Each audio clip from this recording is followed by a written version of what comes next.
There is a very real goal that is associated to the growth and the development of devotional conversations conscience. There's a very real goal, and that goal is ultimately maturity, not simply the maturity of our devotional conversation, but the maturity of our person. The entire experience is an experience. When I say the entire experience, I'm saying the experience from an exodus from the scope of the traditional religious world and the format of that, which format I have been reviewing on my main justification, escaping, learning to escape the code of Moses, learning to escape the trio or the triad or the trinity type foundation into the scriptures and allowing these scriptures, sorry, allowing the Bible to give to us material that we can use as plagues for our devotional conversation and plagues of understanding. Those plagues of understanding causing more of an exodus for us to enter into a period of solitude, a wilderness experience where we are understanding principles to revere and to honor from within the scriptures. From there, moving on to a landscape that is specifically planted for our devotional conversation for the purpose of its name's cultivation, for the purpose of its name's personal cultivation, the name of our conversation. Thus far, we have inherited or adopted a specific name. Now, going through this experience, we have a name given. We have a name received. We have a name cultivated. We have a name clearly representing the character of our devotional conversation. We have a gendered conversation, one that is fit, one that is fit through the level of fitness it has gone through to guide, to restore, to recuperate, to counsel our human being. And so you wonder why this type of baptism is necessary. And it's honestly because it is through our struggles that we learn to possess ourselves. It is through our struggles that we learn to possess ourselves, and more that we learn to find purpose. It is through every single struggle that our conversation goes through that it will understand purpose. We all enter into the scriptures for a specific reason, known only to us, for whatever need we believe we may know we have. We may not know what that need is, but we may feel an inkling to some sort of need from within the scriptures. Well, allowing that need to just be there without interfering with it, that's a bit of a struggle because the general way of doing things is that we give our need to a specific religious denomination, and then our need ends up passing away due to the need of the religious denomination, and we forget the primary concern that led us into the scriptures. Well, the way that we've been seeing how the Bible breaks this down is an exodus from where we have placed our confidence to the point where we can exist without it, to where we are existing without it, so that our confidence can have its own character cultivated. This is a struggle, once again, that not everyone is going to be willing to commit to, and that is not allowed, but that for a specific level of fitness, you, we here congregating, understand that level of struggle and are still going through it to the level that we have in our understanding to understand more of it. And the reason being is so that we can understand purpose, and so that we can understand character of self, both personal and devotional. This baptism that the Bible is getting at, this baptism of the washing and renewing of the conversation's conscience, it is strictly for healing us. It is for allowing us to grow familiar with us, and us growing familiar with us. It is a bit of a strange kind of thing that we have going on, because we are living a natural life, but at the same time we are learning how to maintain an invisible, and the invisible definitely does feel more real than the visible or physical, because it's inward, it's mental. The body within craving its life, the body within craving understanding, the body within desiring betterment, the body within is what the Bible's mind is concerned with primarily, and allowing newness of mind to flourish. According to the type of baptism that the Bible is after, that is the primary way that our human being can also find purpose. Going back to the illustration from last week of he is dead and passed away, and he that is dead to sin, and we have died with him that we may rise with a newness of life. In Romans 7, newness of spirit. And that newness of spirit, that newness of life, the author of the book of Romans connects to being dead within the context of the philosophy of the religious law. Not dead literally, but dead consciously. Both the body, the mind within the body, and the conscience of the conversation giving themselves to the labors of what is handwritten by a conscience from outside of it, talking about handwritten religious laws, deeds, rites, ceremonies, baptisms, theories, opinions, holier holidays, so on and so forth, so on and so forth. The conversation is bogged down. It is dead. It is not alive. It's not alive because it's not functioning on its own. It's on life support. Better way to think about that. The general way that we carry ourselves, and ourselves, I'm meaning our devotional conversations, thoughts, and feelings, the general way is through life support. And life support that comes from, that is plugged in, that we are plugged into the source of the religious world. We give all of our confidence to that. From the moment that we feel some sort of inkling, we choose whichever preferred destination we believe is fit for our lifestyle or for whatever we may have. And then we end up losing the primary concern that we dipped into the Bible due to placing the denominated theory above that.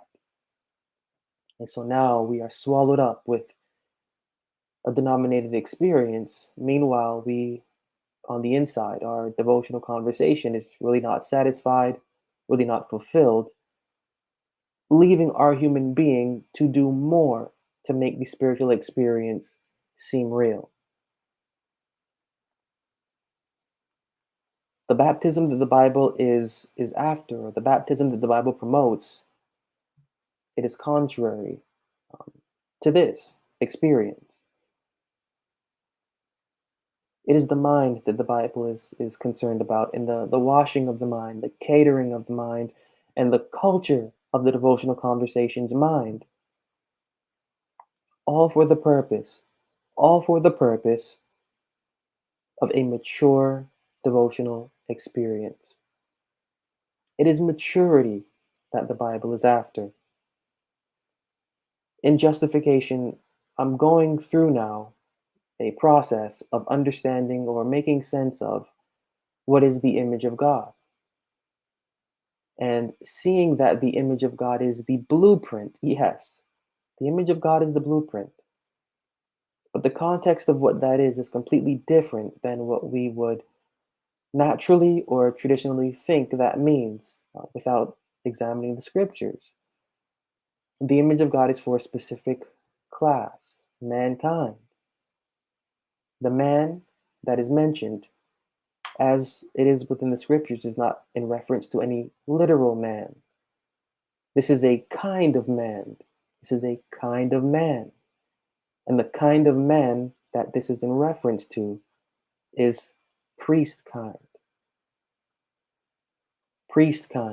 minister kind. The image of God falls down to this category of individuals, a category that the Bible classes as the sons of men. It is the sons of men that are created in and with and by the image of God. And to promote that, to magnify that, because that's what they're created in, that's their conscience. And then leaving this in Genesis 1. We've gone through what this means, but leaving this in Genesis 1, going into Genesis 2, seeing the regeneration of Adam, who is not created in the image of God, but who was created from the dust and breathed into a breath of life. So you've got the image of God in Genesis 1 conquering that mankind, and then you've got in Genesis 2 the breath of life conquering that mankind. These are two different experiences, two different chapters relaying two ecclesiastical histories, two repeating ecclesiastical histories, and their outcomes. And the transition there is a transition that is consistent within the scriptures, and it is a transition that is consistent within our present experience, and also that is demonstrated through the crucifixion, the allegory of that figurative illustration. Our conversation is to pass away from from a certain approach to the living God. Our conversation is to pass away from a certain approach to the living God. That approach is an approach where, as we saw, as illustrated in Genesis 1, when looking at the image of God, what is the image of God? There is no physical image there. There is no literal image there. There is no spiritual image there. There is no image that we can say in Genesis 1 that we, in our kind of culture, can say is an image. We saw that the word image does not mean copy. It's better relayed by form, and there are future episodes that we will see that this word image relates to other things, really bringing out the definition of what this means, but seeing the form as opposed to reflection. Two different things, because we're dealing with John 4:24. God is a spirit. How does the spirit define itself as an image? What is the image of that spirit? Knowing that the Bible defines spirit as mind, seeing how the things are laid out in Genesis 1, we can see mind at work. And there's a specific, a kind of automatic code that mind goes to, where something is said, another thing is done.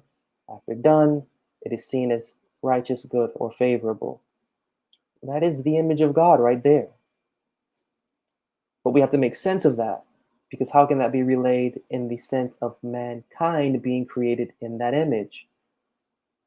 And that only can come forth from a form of what is spoken, so that what is spoken can be done, and so that what can be done can be seen as good, favorable, and righteousness by the doer and by the observer. And what we find in Genesis 1 as the image of God is relayed through the context that is given and through the connotation. It is that the image of God is actually the code of Moses. The code of Moses is actually the philosophy of the religious law, whereby doing deeds and acts, one is perceived by the divine eye to be righteous, pardoned, and so on and so forth.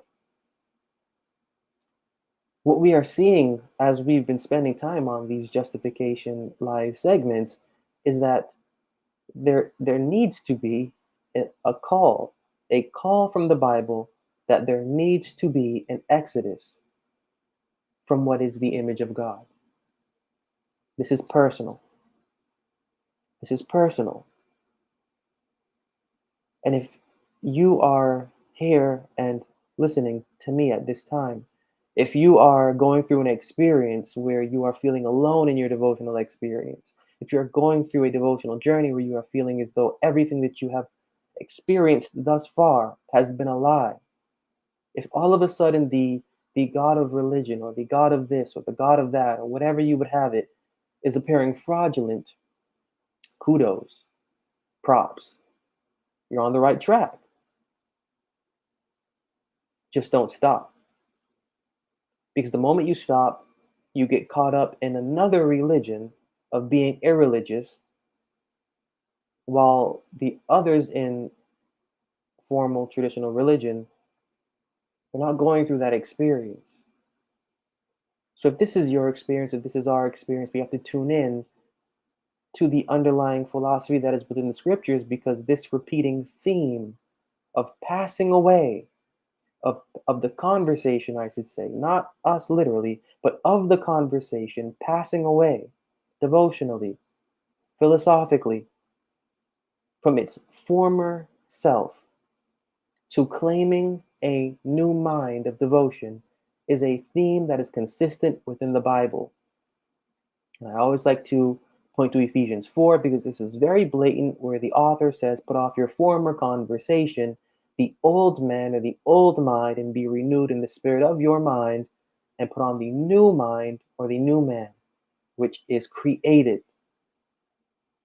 The author of the book of Ephesians, they get it. The author of Genesis 1 and 2, they get it. The author of the Exodus, they get it. We need to catch up. We need to catch up to this, because it is the devotional conversation, and this is the meaning of justification. This is what must be justified. The conversation has to be justified. A justified conversation means an unclean conversation, a formerly, unclean conversation. Cleanliness is where you can just chuck that word justification up to. Justification means cleanliness. In order to be clean, clean was once dirty. The Bible is consistently talking about an exodus. The Bible is consistently talking about waking up the conversation's conscience.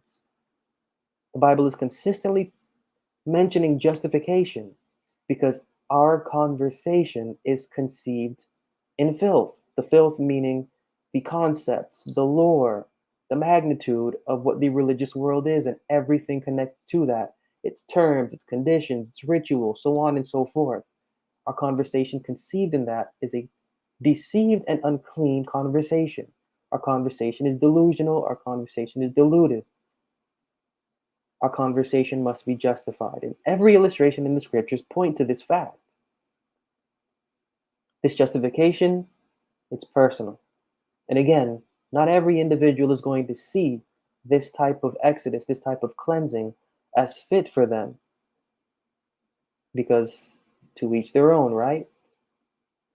But if we're going to allow the Bible to be our guide, if we're going to allow the Bible to be our guide and to be our instructor, to have the mind within the Bible be our instructor, we have to let it instruct. We have to let it do what it's supposed to do. And everything within the scriptures is pointing to an exodus from the image of God. And I find that to be still very interesting to think about, because there is so much speculation on what that means. What is the image of God? We are created in the image of God. There's so much surface understanding of what that means, but there's really no penetrating conversation about what that means until you dip into the Bible.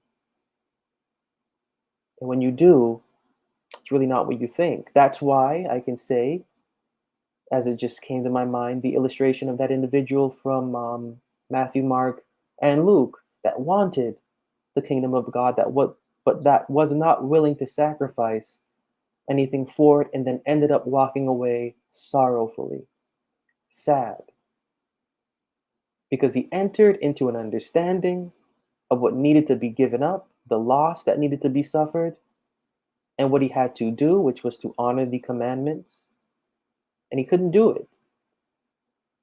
It was disappointing. Same thing. When we dip into the scriptures, when we see its principles, when we begin to experience those principles within it personally, that's when we can actually begin to see that what we are reading is not actually what is. What we are reading is not what is, because our experience is proving a level of maturity to our conversation that we have not yet had before. And that's what the aim is. The aim is maturity. The maturity of our conversations' character, the maturity of our conversations' thoughts and feelings, the maturity of our initial concern for studying the scriptures, that it may not get lost. And that's tricky because while we have so much now in this journey of solitary, of being alone, of being in that wilderness, while we have so much to learn, we have really a lot to unlearn. Maybe we are 5 years in our denominated theory. Maybe we are 10, 15, 20, 30, 50. I once had someone say, I've spent 60 years in this after hearing me speak one time. How am I supposed to do this after 60 years of being ingrained with this? And it's really not that difficult. It may be, but it's not that difficult when you think about the goal. When you think about the goal, imagine being so physically just beat down, physically just decrepit. You're useless physically. And then finally, you're given some sort of something to help make your body be right. And all of a sudden, you're okay. But you're told that if you had to stop doing what you're doing, your body would go back to its fallen state. Your body would go back to its decrepit state. It would become useless once again if you stopped doing this. If you stopped taking this, whatever you're told to take, you need to take it. Because if you don't, the body will go back. Your body will go back to its former decrepit condition. So then imagine stopping. Your body goes back to that decrepit condition. But then imagine being told that you really don't need what you were taking in order for your body to become useless. There's another route. It's more difficult, but it is difficult, more difficult because it involves the use of muscles. It involves the use of muscles and it involves the use of intellect. You will regain full health more than the thing that you had before, that you took, if you could just maintain the exercising of your mind and body. Imagine that. And that's the same thing for our devotional conversation. We don't realize that our devotional conversation is actually decrepit. Bible realizes it though. We don't realize it, but the Bible does. That's what's so special about the Bible. The Bible realizes that our conversation, it knows where it's conceived, it knows how it's conceived, it knows for whatever particular reason. The Bible understands. We just have to catch up. The Bible gets it, and the Bible is giving us counsel. And if we would simply just take that counsel and then go back into it, into the scriptures, and look for whatever counsel is there and exercise it, our conversation would receive more practical well being than it did when we were taking prescriptions from the pastors, the ministers, the websites, the so and so's within the religious world, from all of the rites and ceremonies that we got as an impulse or as a stimulus to our human being. Now we don't need that. That's the maturity that the Bible wants our conversation to be at. It's cool to, there's Revelation, there's Ezekiel, there's prophecy, there's Proverbs, there's parables, there's Genesis, there's creation, there's Joshua and the Judges and the Kings, and the Bible's full of a lot of colorful things. And a lot of those colorful things, there's opinions out there, and there's this and there's that, and that's that's not what the Bible is after. Sure, those things are tantalizing, but they're going to leave our conversation thirsting and wanting more. Remember when he said that I will give you waters that will grow up into your belly, waters of everlasting life, that will not leave you as thirsty as these waters here that you are sitting next to at this well. Remember when that happened?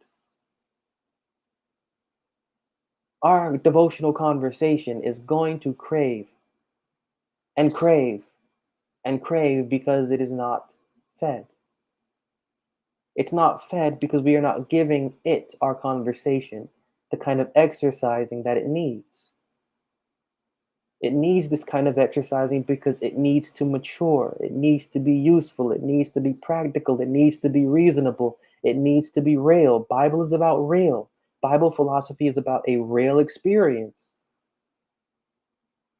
All the extraterrestrial things and that's what it is. And that's for the individual conversation. That is not for this experience. Leave that to them. Their time to be challenged as to whether or not they will accept the kind of experience that is real. That's theirs at an appointed time. But ours is right now. Yours is right now. Mine is right now. All that colorful stuff that was fine when we were ignorant. As Paul says, I was once a child and I thought as a child, but when I became a man, I thought as a man. Remember when he said that, the Corinthians? That's figurative or philosophical in the context that he's saying that. He's not saying that as a literal thing, he's saying that as a devotional creature. As a devotional creature, I once existed through spiritual ignorance. And he says that in Timothy, but I was forgiven. And to the Corinthians, I now no longer exist in spiritual ignorance. I was once a child in thought. I was once a child in my behavior, devotionally. I was once a child in action, in deed. Now, being no longer a child, I cannot resort to that any longer. The Bible's looking for maturing our devotional conversation.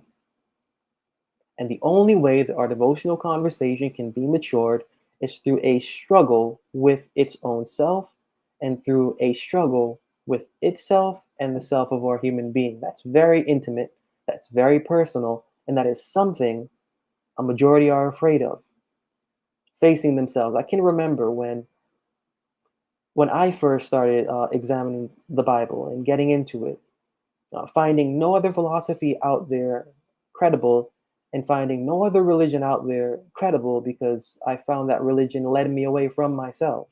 Religion makes you hide from you. I didn't want that. So then opening up the Bible and just allowing the Bible to show me that it has counsel that can be practically applied and useful. And it did. And it did. Being able to reason over the Bible freely, and then to apply freely, to learn freely, to suffer for understanding freely, to cry over text because you can't understand it freely, and then weeks, months, even years later, receiving through that struggle the understanding that you initially prayed for years, weeks, months prior. That is a connection that the conversation needs to the words within the Bible that can't be had unless going through that struggle. And it's that connection that raises awareness for purpose. It is that level of connection that raises awareness for purpose. We as human beings have a purpose. We don't realize it, but our purpose is tied to the mind that is within us, not the mind within our human being, the inward person. It is tied to our inward person. Problem is, we don't really know what our purpose is because we have so many distractions. The Bible is about allowing the human being to find its purpose from the devotional conversation, first finding its purpose, because it is through our inward person that we actually move and do and live. Each and every single one of us, I don't care who you are, each and every single one of us have a desire to serve another. We want to serve one another by whatever specific talent we have, by whatever we have within us that we know we can do to please another, and especially the tribe that is especially for us. Each and every single one of us. Problem is that we spend so much time hiding from ourselves or hiding in other people that we really don't understand who we are and what we can offer. Bible isn't about that life. The Bible is about the life of learning self for the purpose of correcting self so that we can have the purpose of our existence refined enough that another observing it, that another handling it, that another encountering it can have purpose sparked within their own self. So that's the baptism that the Bible is after.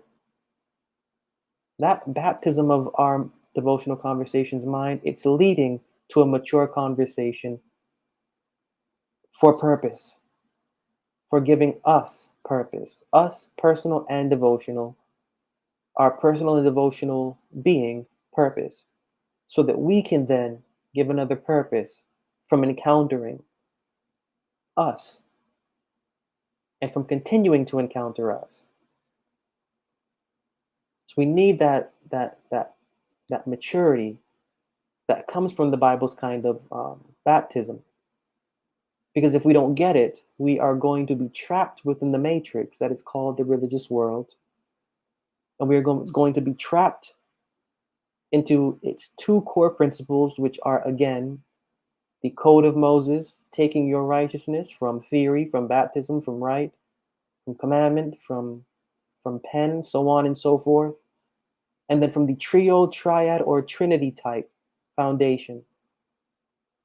These two core within the religious world, we are going to take our pride from. And becoming prideful in these things, we are going to absolutely forget that we are human beings and that we are devotional creatures. And so for this week, although all for creation, although our experience is for creation that we go through,